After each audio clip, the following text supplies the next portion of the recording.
Hello বন্ধুরা, সরকার ব্লগে সবাইকে স্বাগত। আজকে এনেছি কাঁকড়ার একটা ভর্তা রেসিপি।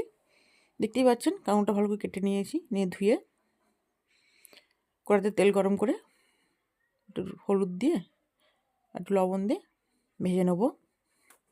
দেখতে পাচ্ছেন কাঁকড়াটা ভাজা ভাজা হয়ে গেছে, এবার তুলে নেবো। সেই কড়াইতে অল্প তেল দিয়ে কয়েকটি লঙ্কা ভেজে নেব, লাল লঙ্কা, আর পেঁয়াজ কুচিও ভেজে নিলাম।